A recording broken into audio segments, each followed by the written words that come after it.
여러분 안녕하세요. 네, 스티브 섭스 임의섭입니다. 오늘도 복습을 하겠습니다. 지난주에 공부한 내용을 기출문제까지 해서 복습을 하신다면 지금 제일 중요한 시간을 잘 보내고 계신 거예요. 혹시 복습을 안 하신다면 오늘도 복습을 한다라고 마음을 다지시기를 바랍니다. 자, 3, 4월에 이제 복습 문제인데 편집이 이제 뒤로 돼 있어서 이거 7번인데요. 두 번째 시간이죠. 자, 복습해 보겠습니다. 제가 정답을 또박또박 한번 적어보죠. 자, 1번. 지적 공부를 정보 처리 시스템을 통하여 기록 저장한 경우 할 때 요 정보라는 말, 그리고 기록이라는 말, 요거 보고 아셔야 되겠죠. 파일이구나. 지적 파일. 자, 뭐 다른 말로 전산, 파일, 기록, 정보 다 같은 말로 새기는 거 중요하죠. 이때는 여기 뒤에 보니까 보존이라고 나와 있습니다. 관리라고 해도 같은 말이라고 보시면 됩니다. 보존은 관리 차원이니까 보존이 나오든 관리가 나오든 파일에 대한 보존 관리가 나오면 뭐를 떠올리시라고 했는지를 기억하세요. 어색한 조합이요. 어색한 조합. 그래서 시도지사 그리고 시장, 군수, 구청장. 자, 시장, 군수, 구청장은 실무관청, 시도지사는 그의 상급관청. 이들이 엮이는 경우는 드문 일인데 이렇게 묶여 있어서 어색한 조합. 이게 26회 때, 27회 때, 그리고 작년까지 이렇게 출제가 다 됐습니다. 3번 나왔죠. 자, 2번 면적이 등록된답니다. 면적이 등록되는 것은 대표장부인 토지대장, 임야대장에만 등록되는 거죠. 그래서 여기 토지대장, 뭐 순서는 상관없겠습니다. 토지대장 및 임야대장. 혹시 뭐 임야대장 및 토지대장 그래도 뭐 틀린 것은 절대 아닙니다. 이게 나열하는 거기 때문에요. 자, 그리고 전체적으로 이제 보면 이 토지대장, 임야대장에만 등록되는 것이 면적만 있는 게 아니라 면사, 등지용이었죠. 면적, 사유, 등급, 지가, 용도, 지역까지 해두시면 됩니다. 자, 그다음에 3번에 지적 전산자료 이용 활용 절차에서 심사가 제일 먼저 있었습니다.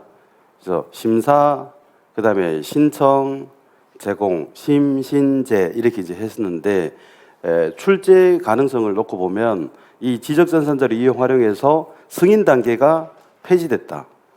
승인이 삭제됐다. 이제 그 부분을 기억하시고, 두 번째는 이 심사 쪽에 관계중앙행정기관의 심사를 받지 아니하는 경우와 받지 아니할 수 있는 경우를 구별하자라고 했었습니다. 근데 심사를 받지 아니하는 경우는 기관장, 단체장이었습니다. 중앙행정기관의 장, 그 소속기관의 장, 지방자치단체장은 심사를 받지 아니한다. 그런데 이 부분은 이제 개정 때문에 제가 이제 문제로 내봤는데요. 심사를 받지 아니할 수 있다라고 되어 있는 것이 자기 토지, 그리고 그와 동일시할 수 있는 상속인, 이렇게 두 개가 있었는데 2017년도에 그 승인 절차 삭제하는 그의 개정에서 요거 하나를 추가하는 거죠. 개인정보를 제외한 경우. 그래서 요게 이제 개정으로 추가된 부분이기 때문에 요 부분을 위해서라도 출제를 대비해 두시는 게 좋겠다. 요거를 포함한이라고 낼 가능성을 보자 그랬습니다. 포함한 그러면 X 이렇게 하시면 되겠고요. 자, 그다음에 4번은 기타 장부에서 이 단어를 체크해 두시면 문제를 쉽게 풀 수 있다라고 했는데요. 지적 소관청이 토지동에 따라 지, 상, 경계를 새로 정했다면 그 지상 경계에 들어가는 점 등록부, 그 지상 경계 점 등록부를 작성 관리해야 된다. 굉장히 단순해 보이지만 이걸 가지고 최근에 몇 문제를 출제했기 때문에 반드시 보고 가셔야 되는 출제 포인트가 되겠죠.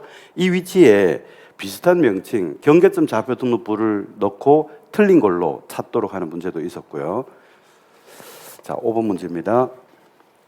자, 토지동 쪽으로 오셔가지고 자고 토지동의 사유, 종목 6가지를 지난 시간에 공부하셨고 오늘은 나머지부터 끝까지 다 공부하실 순서인데요. 자, 일단 그 부분 복습하는 거죠. 자, 우리가 뭐라고 배웠느냐 그러면 신규 등록에서 출제가 가장 많이 된 이것만이 출제 포인트였다라고 할 정도로 출제가 많이 된 게 등신 없다였죠. 등신 없다. 그래서 우리는 토지동이면 등기 축탁을 하는 구조로 돼 있었습니다. 지적이 토지동이 있으면 등기 축탁하는 구조인데 토지동 중에 등기 축탁을 할 수 있는 유일한 예외가 요 신규 등록이었죠. 이유는 등기부가 없는 단계니까요. 대장을 만드는 단계라서 아직 등기부 없으니 표제부를 고치라는 촉탁을 할 수가 없는 거죠. 요것만 못합니다. 그래서 이거를 등기 촉탁할 수 있는 토지동 중에 신규 등록은 없다 해서 등신 없다. 등신 없다. 근데 제가 이거 늘 강조드리지만 이게 시험에 나왔을 때 등신 여기 있다 하고 들어주시면 안 된다고 제가 강조를 드리고 있죠. 등신 없습니다. 없어야 합니다. 예. 근데 이게 굉장히 출제가 많이 됐기 때문에 제가 강조를 드리는 거예요. 그래서 일단 신규 등록에 관한 문제가 나왔다면요. 이것부터 체크하셔야 됩니다. 등기 촉탁할 수 있다고 돼 있는지 없다고 돼 있는지. 그런데 그걸 거꾸로 출제한 적이 많았어요. 등기 촉탁할 수 없는 경우로 골라라. 정답 신규 등록 이렇게 고르는 경우가 많았죠. 근데 하나 더 아셔야 됩니다. 우리 지적 시험에서 등기 촉탁할 수 없는 걸로 아셔야 되는 건 두 가지였죠. 토지동 중에는 신규 등록, 토지동 아닌 것 중에서는요 소유자요. 토지 소유자 정리. 그 부분이었습니다. 그래서 등기 촉탁할 수 없는 것 그러면요 머릿속에 두 개를 떠올리고 대응하셔야 됩니다. 신규 등록 소유자, 신규 등록 소유자 그 부분을 기억하십시오. 그 다음에 토지동의 종목 중에서 신규 등록 다음에 등록 전환이 잘 틀리는 그 주제가 되다 보니까 제가 좀 강조를 드렸는데요. 일단 등록 전환은 대상이 네 가지를 철저하게 숙지를 하고 계셔야 됩니다. 이해보다는 반복해서 익숙하게 해두셔야 돼요. 그게 산불지도였죠. 산불지도, 산지, 건축, 개발, 그다음에 임야도, 존치, 불합리, 형질 변경이 일어났으나 지목 변경을 할 수 없는 경우, 도시군 관리계획선에 따른 분할해서 산불지도 이렇게 키워드 땄었죠. 그래서 이런 지문이 나오면요 쭉 읽어가는 그런 풀이를 하시면 안 된다는 거죠. 키워드를 빨리 체크하는 게 중요합니다. 그래서 산지, 건축, 개발 그리고 산자를 키워드로 땄었죠. 아 이거 등록 전환 대상 1번이었지. 이렇게 빨리빨리 대응이 되도록 그래서 이 부분 줄건 부분이 빨리 보이도록 연습을 하시는 게 중요하다 이런 말씀을 드렸고요. 자, 그다음에 이제 분할로 왔습니다. 그러면 분할은 대상은 매정, 허용 이렇게 정리했었던 거, 매매 분할, 시정 분할, 허가 분할, 일부 용도 변경 분할 이렇게 돼 있었고요. 그리고 하나 더 체크한 게 이거였어요. 분할 후에, 분할 전후에 면적에 차이가 없도록 수치 조정해 줘야 된다. 이제 그 부분이었죠. 분할 전후에 면적의 증감이 없어야 된다. 요거 당연한 거죠. 예를 들면 이런 필지요. 10번지가 있고 이게 분할되어 가지고 자 10, 10의 1 이렇게 되잖아요. 분할 전이고 후에 이 분할 전 10번지의 면적과 분할 후 10번지와 10의 1번지의 면적의 합이 이거 차이 나면 안 되지 않습니까? 도형은 그대로인데 그러니까 이게 수치 조정을 해줘야 된다 이 말입니다. 이때 측량을 하잖아요. 그래서 이 부분의 면적을 측정하고 이 부분의 면적을 측정하게 되죠. 선을 긋는데 이 면적이 딱 보이지가 않으니까 측정을 해야 되는 거잖아요. 측정을 하되 이걸 합산한 것이 이게 오차가 생기면은 말이 안 되기 때문에 수치 조정해서 면적이 없도록 해줘야 된다. 면적의 증감이 없도록 해줘야 된다. 그 부분을 실제로 출제했던 거죠. 자, 합병으로 왔습니다. 합병 그러면 일단 제일 중요한 거는 뭐였죠? 합병 그러면 떠올라야 되는 제일 출제 포인트로서 제일 많이 등장했던 것이 측량 안 한다는 거. 측량 안 한다는 거. 그걸 풀어서 쓰면 경계 측정하지 않는다. 그리고 면적 측정도 하지 않는다. 이렇게 풀어줄 수 있었고 그 다음에 여러분 보셔야 되는 것이 이거였죠. 권리 측면 관련해서 합병할 수 있는가 없는가에 대해서 권리니까 등기하고도 관련돼 있어서 굉장히 난이도가 높은 문제로 나올 수 있다. 지적에서 나올 수도 있고 등기에서도 나올 수 있다. 그러면 여러분들은 복잡하게 이해하시면 물론 어렵게 공부하고 문제를 풀어낼 수도 있습니다만 이왕이면 쉽게 풀고 대응할 수 있도록 제가 안내하는 게 강사로서의 제일 훌륭한 덕목이라고 저는 생각하기 때문에 쉬운 쪽을 제가 말씀드렸죠. 쉬운 쪽. 이 글자만 기억하시면 된다 그랬어요. 소, 용, 동, 특 이거 나오면 그냥 합병이 된다 하시자. 지적이든 등기든. 근데 그 외에 항목이 나오면 그냥 합병이 안 된다. 이런 심플한 대응을 하시는 게 우리 중개사 자격증 시험에서는 이런 게 필요하다. 소유권 나오고요. 용의권 그 무엇이 나오든 그리고 수식어가 무엇이 나오든 간에 권리자가 누구라고 뭐 을병, 병정 이렇게 뭐 같게 나오든 다르게 나오든 이런 거 전혀 보지 마시고 용의권 눈에 보이면 그냥 합병이 된다 하시면 됩니다. 그리고 요 두 가지는요. 동일한 저당, 그냥 저당 아니고 등기원인 연월일 접수번호가 동일한 저당권. 자, 그거 하나만 동일한 저당인지 그냥 저당인지 구별하는 게 중요. 둘 다 출제됐어요. 그냥 저당이 합병이 안 된다는 것도 출제됐고 여기 없으니까 여기 쪽이죠. 합병 안 된다. 동일한 저당권 합병이 된다도 출제됐고요. 그다음에 요것 때문에라도 여러분은 꼭 보셔야 된다 그랬죠. 요것 때문에라도.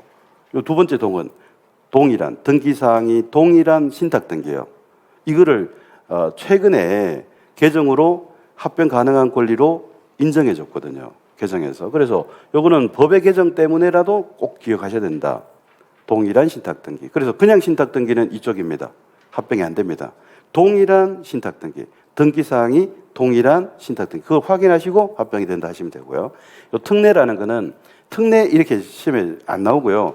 조문상의 표현으로 대장상 합병 등록 절차를 마친 후, 그러니까 쉽게 얘기하면 대장이 이미 하나로 합병이 돼서 이미 하나로 돼 있다는 거예요. 대장이 하나로 돼 있으면 그 사실을 당사자가 받아들인다면 합병하게 해줄게라는 특례를 준 거니까요.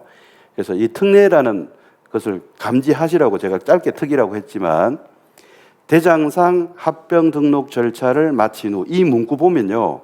무엇이 나오든 간에 합병이 된다는 게 결론이에요. 자, 이렇게 아주 심플하게 대응하시면 됩니다. 그래서 지난번에 이 부분에 대해서도 기출문제까지 다 보여드렸죠. 그냥 저당 나왔어요. 이쪽입니다. 동일한 저당 이쪽입니다. 동일한 저당. 요 신탁은 이제 출제를 대비하셔야 되는 거고요. 자, 전세권 나왔습니다. 이쪽이죠. 동일한 전세권요. 이쪽이죠. 다른 전세권요. 이쪽입니다. 이건 날짜도 안 보고 저당 용익권자를 안 봐도 돼요. 수식에 현혹되지 마라. 용익만 나오면 용익, 지상권, 지역권, 전세권, 임차권 나오면 권리자가 같은지 다른지 날짜가 다른지 이런 것들 보지 말고 그냥 용익 나오면 무조건 합병이 된다 하고 대응하자. 이런 것들이 있었죠. 자, 그리고 또 출제된 게 뭐냐면 가압류 출제됐습니다. 가압류가 여기 없죠? 그러니까 아닌 거니까 합병이 안 된다. 심플하게 하셔야 됩니다. 그리고 가등기도 나왔습니다. 가등기 여기 없지 않습니까? 가등기. 그러니까 합병이 안 된다. 이런 심플한 결론. 이게 우리 객관식에서 필요한다. 이렇게 말씀을 드리고요. 이게 실제로 등기에서도 지적에서도 출제가 됐는데 난이도는 최상이었습니다. 정답자가 거의 없었거든요. 왜냐하면 오지선다 지문이 전부 사례로 나오니까 일단은 문제 푸는데 시간이 걸려요. 5분에서 7분. 근데 5분에서 7분까지 사례를 열심히 분석했다는 것은요. 안 보인다는 거예요. 안 보인다. 열심히 분석은 하고 결국은 찍죠. 그리고 결과는 다 대부분 오답이었어요. 이게 어떤 결론이 났습니까? 시간은 시간대로 다 쓰고 에너지는 에너지대로 다 쓰고 결국 찍고 틀리고 이런 풀이는 절대로 하시면 안 됩니다. 시험에서. 그래서 제가 이런 쪽으로 가시라고 제가 안내해 드리는 건데요. 이 힌트를 들으신 여러분들은 이제요. 빠르면 2초 만에 아무리 늦어도 5초 만에 지문이 해결이 돼야 됩니다. 글자 딱 보고 금방 하셔야 됩니다. 그걸 앞으로 문제 풀면서 또 다져가게 될 겁니다. 근데 이게 외부적으로는요, 제 강의를 안 들으시는 분들은 이런 문제는 정말 너무 싫어 그러시지만 제 강의를 몇 번 들으시면요, 이거 나왔으면 좋겠다. 이런 느낌이 이제 드시지 않을까. 자, 여기서 등기사항이 동일한 무슨 등기? 신탁 요거잖아요, 이게. 동일한은 두 군데 나오지만 등기사항 요거는 신탁등기 쪽이거든요. 그럼 동일한 저당권은 뭐였느냐 하면 등기원인, 연월일, 접수번호가 동일한 저당권. 그걸 학문적으로 얘기하면요. 창설적 공동저당이라는 겁니다. 근데 우리 시험이 법령 테스트이기 때문에 학자들이 명명한 창설적 공동저당 이런 명칭은 절대 시험에 나오지 않습니다. 사고시험에도 안 나옵니다. 그런 것들은. 이렇게 나오죠. 등기원인, 연월일, 접수번호가 동일한 저당권 이렇게 나오는 것이죠. 자, 그 다음에 9번 사업시행자가 공사의 준공전에 합병을 신청했습니다. 요거 주의하셔야 되는데요. 준공전 합병 신청. 자, 합병이 언급됐습니다. 그래서 이걸 합병의 대상이라고 오해하는 분들 틀리라고 최근에 이걸 좀 내는 경향이 있습니다. 자, 근데 키워드는 전이었죠. 준공전 합병 신청, 전자를 키워드로 어디서 공부했냐 그러면 국토건전하고 공부하셨어요. 국토계획 형질 변경, 토지 용도 변경, 건축물 용도 변경, 그리고 네 번째 준공전 합병 신청에서 국토건전 지목 변경의 대상입니다. 왜 출제하는지를 여러분 이유를 아시면 더 좋아요. 합병을 언급했는데 합병의 대상이 아니라 지목 변경의 대상이기 때문에 요거를 출제를 최근에 하고 있는데요. 지금은 제가 그림을 안 그렸습니다만 나중에 이제 심학수로 가면요. 정확하게 기억하시도록 제가 그림을 그려서 한번 보여드리도록 하겠습니다. 이것도. 지금은 단순하게 국토건전 정도만 해두셔도 되고요. 자, 마지막 10번이죠. 자, 지난번에 그나마 좀 진도를 빨리 나간다고 제가 이거 자세한 설명, 이론적인 설명을 안 드렸는데 지금 이제 문제 풀이하는 단계에서 조금의 시간이 있다고 보고 제가 이론적인 설명을 조금 드리겠습니다. 이건 민법 판례하고 관련해서 등장한 겁니다, 이게. 그래서 일단 토지인데요. 토지가 바다가 됩니다. 그러면 토지라는 거는 영토거든요. 우리 법적으로 다루는 토지는 영토 개념이지 맨땅 개념이 아닙니다. 그래서 한반도와 그 부속도서 안에 있으면 뭐 누가 소유하고 있는지 또는 유인도인지 무인도인지 물에 잠겨 있는지 이런 것도 따지지 않고요. 전부 토지입니다. 한반도와 그 부속도서 안에 속하면 다 영토라서 토지입니다. 그런데 바다는요. 영토가 아닙니다. 그래서 토지가 아닙니다. 정확하게는요. 영해입니다. 영해. 그래서 바다는 토지가 아니라는 거죠. 바다는 토지가 아니다. 요거 기억하셔야 됩니다. 그래서 이 단계에서 뭘 해야 되냐 그러면 토지로서 더 이상 볼 수 없기 때문에 토지로서의 등록을 말소해야 되는 것이죠. 이거는 원래는 신청해서 말소되게 돼 있고요. 90일 이내 신청해서. 근데 신청이 없더라도 이게 지적행정이 국가 차원의 행정이기 때문에 국가 사무예요. 그래서 신청 없더라도 방치할 수 없으니까 직권으로라도 말소해야 합니다. 그러면 어쨌든 신청으로 말소되든 직권으로 말소되든 결국 말소는 되고야 마는 것이죠. 그래서 필요적이라고 하는 겁니다. 그 조문에는요, 등록 말소 한다. 근데 만약에 이게 하여야 한다로 나오면 이거를 법 공부를 이제 우리는 처음 하기 때문에요. 이런 조문의 표현을 보면은 대부분은 다르다고 생각하시는데요. 그렇지 않습니다. 이게 같은 말입니다. 자, 법에 뭐뭐 한다로 돼 있으면요. 한번 생각해 보세요. 법에 뭐뭐 한다, 뭐뭐 한다. 이거 안 해도 됩니까? 해야죠. 해야죠. 그래서 같은 말입니다. 이게 글자의 표현이 다르다고 다른 게 아니고 이거를 필요적 규정이라고 같이 분석을 합니다. 같은 말입니다. 뭐하고 비교되느냐? 할 수 있다고 비교되는 겁니다. 그거는 임의적인 거죠. 자, 문제는 그 다음입니다. 그 다음에 이제 내용을 제가 판례까지 접목을 시켜보겠습니다. 바다로 됐는데요. 이게 얼마 지나지 않아서 다시 토지가 돼버린 겁니다. 원래 토지였다가 토지 아닌 게 됐다가 다시 토지가 된 겁니다. 이걸 색깔을 좀 입혀볼까요? 토지, 바다는 토지가 아닙니다. 다시 토지가 됐어요. 바닷물이 빠져버린 거죠. 그럼 이 부분에서 문장이 제일 먼저 이게 나오겠죠. 다시 토지가 되었다 이 말이 나오겠죠. 그래서 다시 토지가 된 경우 요게 조문의 표현입니다. 이 부분 보이면 일단 밑줄을 그으셔야 됩니다. 어느 부분을 출제하는가를 내가 확인하는 작업으로 다시 토지가 된 경우 이거 난 지금 준비하고 있다 이렇게 줄을 그으셔야 됩니다. 그러면 이 단계에서 우리 지적행정은 뭘 해야 되느냐 그러면요. 토지로서의 등록을 다시 살려야 되는 회복을 논하게 되겠죠. 그래서 이때는 회복 등록을 얘기하게 됩니다. 회복 등록이요. 그러면 이것도 당연히 전제되는 글자입니다. 그러니까 다시 토지가 된 경우와 이 회복 등록 이 문구는요.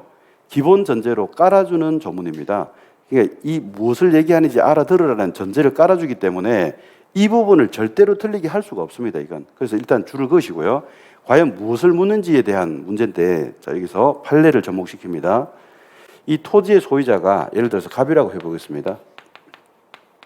토지 소유자가 갑인데 이 소유권만 있는 게 아니라 은행의 건저당 설정에서 건저당권이라는 물건이 있을 수도 있고 토지 전세를 설정해 줄 수도 있고 다 있을 수 있죠. 다른 물건도 다 마찬가지 일단 소유권부터. 자 그런데 이 토지 소유자가 자기 토지가 바다가 되었습니다. 이렇게. 그럼 민법에서는 이걸 뭐라고 표현하냐 그러면요. 민법에서는 이게 멸실입니다. 멸실. 그런데 멸실이라는 단어는 여러분 민법에서 어느 파트에서 공부하는 걸까요? 어느 파트에서? 물건 파트에서 공부합니다. 기본적으로.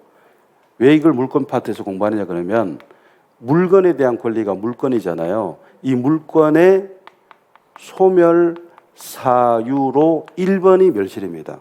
자, 이게 물건에 대한 권리인데 물건이 없어졌대요.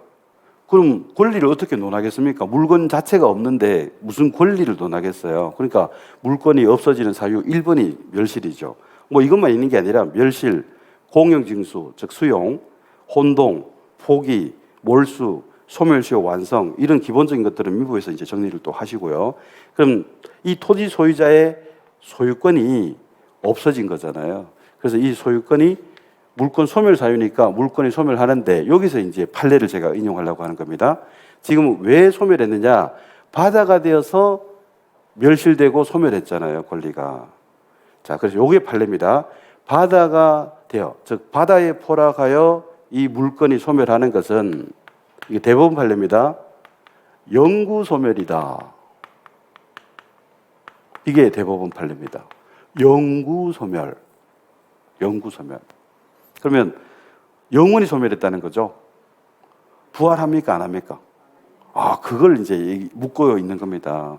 그래서 이때 다시 토지가 됐죠. 그럼 2단계에서 토지 소유자 갑 등장할 수 있어요, 없어요? 부활 안 한다니까요. 여기 등장하면 안 되는 단계다. 이거를 묻는 겁니다, 시험에서. 그래서 이렇기 때문에 토지 소유자가 등장할 수 없고, 그러면 이 회복 등록을 해야 되는 주체가 뭐밖에 없어요? 지적소관청밖에 없잖아요. 지적소관청. 그래서 여기서 다시 토지가 된 이 단계에서는 등장할 수 있는 주체가 지적소관청밖에 안 나오는 거를 아는가를 테스트하는 겁니다. 이게 나올 수밖에 없죠. 지적소관청밖에 없어요. 그런데 여기서 지적소관청이냐 토지 소유자냐 이거 가지고 출제를 하고 있는데요. 이게 토지 소유자라고 이제 틀린 지문이 나오면 이게 한 세트로 계속 엉터리가 다 진행됩니다. 자, 토지 소유자가 나오니까요. 당연히 신청이 나오겠죠. 이 회복에 있어서. 소유자가 신청. 그 신청이 나오면 당연히 기한이 나옵니다. 이 등록 말소에 있어서는 90일이었잖아요. 90일 이내 이렇게 나오는데요. 소유자가 나올 수 없기 때문에 소유자의 신청이 나올 수도 없고 신청이 없기 때문에 신청의 기한도 있을 수가 없거든요. 그래서 이게 세 군데 틀린 게 아니라 사실은 하나가 틀렸는데 세 군데가 다 잘못 인용이 되고 있는 거죠. 한꺼번에 하나가 다 틀려버린 겁니다. 실제로 출제됐습니다. 이렇게. 그리고 이렇게도 나오고 이건 맞는 거고요. 그 다음에 이제 중요한 건 이 회복 등록의 서술어인데요. 이 서술어는 만약에 이거를 한다, 하에 한다로 이렇게 규정하면 어떻게 되느냐면 바다가 되면 말소해야 하고 다시 바닷물이 빠지면 살려야 하고 그래서 지금 뭐 기상이변이 심하고 예측할 수 없는 정도잖아요. 그러면 이걸 바닷물에 잠겼다가 빠졌다가 잠겼다가 빠졌다 이게 자꾸 반복할 수도 있는데 그러면 이걸 경직된 행정이 돼버려서 지웠다 살렸다 지웠다 살렸다 이거 몇 번만 하면 연말에 국정감사 할 때 국토교통부 장관이 국회의원들한테 추궁당한다 그랬죠. 예측 가능성이 이렇게 없어야 되겠냐. 이거 혈세 낭비 아니냐. 왜 지었다 살렸다 자꾸 반복하느냐. 이렇게 추궁받을 수 있기 때문에 자, 요거요. 한 번 바다에 잠긴 전력이 있으면요. 이제 다시 토지가 되더라도 신중해야 된다는 거예요. 신중하게. 그리고 학자 그리고 전문가들의 견해를 들어보고 좀 유연하게 대처해야 된다. 신중하고도 유연하게 대처해야 하는 것이지 경직되게 해야 한다. 이렇게 하는 것은 혈세 낭비가 된다는 거죠. 그래서 이거를 임의적으로 이렇게 규정하지 않고 할 수 있다. 상황을 다 전문가들의 견해 들어보고 여러 가지 여건을 다 파악한 다음에 유연하게 대처해라. 할 수 있다라는 그 부분을 체크하시면 됩니다. 이게 하에 한다 그러면 틀린 겁니다. 하에 한다 그러면 틀린 거고 할 수 있다 그러면 맞는 거고 그래서 전문가들의 견해를 들어보고 조만간 또 잠길 가능성을 본다면 회복할 이유가 없는 것이고 전문가들의 견해를 들어보니 향후 몇 년간은 다시 잠길 가능성이 없는 것 같아요. 그러면 회복할 실익이 있는 것이니까요. 그렇게 신중하고도 유연하게 잘 대처하고 혈세를 낭비하지 말아라. 이런 차원에서 할 수 있다로 규정했다는 이 뜻을 한 번은 설명을 들으시고, 자, 이제는 이 부분이 나오면 이렇게 대응하셔야 된다 그랬어요. 문제가 나오면요, 이렇게 10년 동안 4번이나 나왔는데요, 어디를 줄 것이어야 되느냐면, 이게 시험 준비하는 거예요. 다시 토지가 경우를 줄 긋고, 당연히 나와야 되는 회복 등록을 줄 긋고, 이거는 틀리게 하는 포인트가 아니고 전제로 깔아주는 거라 그랬죠. 그걸 딱 알아보셔야 됩니다. 그리고 이제 실제 출제의 포인트는 주어가 누구냐, 토지는 어떻게 되느냐 이 얘기인데, 지적 소관청이 나올 수밖에 없는 거를 이제 설명을 들으셨고요. 미부 판례도 같이 연결해서, 그리고 끝부분이 할 수 있다로 되어 있는지 그 의미를 아는 것이 좀 기억이 오래 갈 거기 때문에 결국 이 문장을 정확히 숙지해 두시면 되는데, 제가 이렇게 설명을 좀 판례까지 가미한 것은요, 한번 설명을 듣고 나면 기억이 좀 오래 갈 수 있으니까 저 설명을 가미해 봤습니다. 자, 오늘 해설은 여기까지 하겠습니다.